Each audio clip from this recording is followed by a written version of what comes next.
கள்ளக்குறிச்சியில் கள்ளச்சாராயம் குடித்து உயிரிழந்தோர் எண்ணிக்கை 40ஆக உயர்வு. 16 பேர் கவலைக்கிடம். சிகிச்சையில் உள்ள 16 பேரும் கவலைக்கிடம். ஜிப்மர் மருத்துவமனை அறிக்கை. கள்ளச்சாராயம் குடித்து உயிரிழந்தவர்களின் குடும்பத்திற்கு 10 லட்சம் ரூபாய் நிவாரணம். முதலமைச்சர் மு.க.ஸ்டாலின் அறிவிப்பு. கள்ளச்சாராய விவகாரத்தில் சிபிஐ விசாரணை தேவை. பாஜக மாநில தலைவர் அண்ணாமலை கோரிக்கை.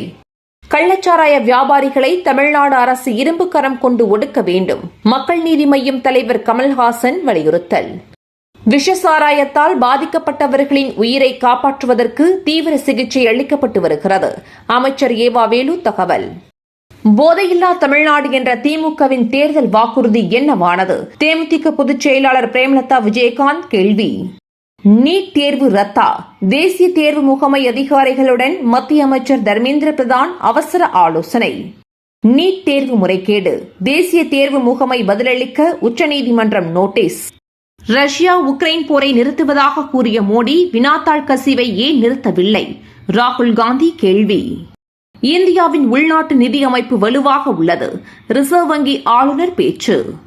லோக்சபாவில் எதிர்க்கட்சித் தலைவர் பதவி குறித்து காங்கிரஸ் முடிவு செய்யும். சரத்பவார் பேட்டி. ஹஜ் புனித யாத்திரையில் 68 இந்தியர்கள் பலி. வெப்ப அலையால் 645 பேர் உயிரிழப்பு. 8 மாவட்டங்களில் இன்று கனமழைக்கு வாய்ப்பு. வானிலை ஆய்வு மையம் எச்சரிக்கை. வட மாநிலங்களை வாட்டி வதைக்கும் வெயில். இதுவரை 110 பேர் பலி. தினந்தோறும் காலை தலைப்புச் செய்திகளை உடனுக்குடன் தெரிந்து கொள்ள வணக்கம் இந்தியா நியூஸுடன் இணைந்திருங்கள்.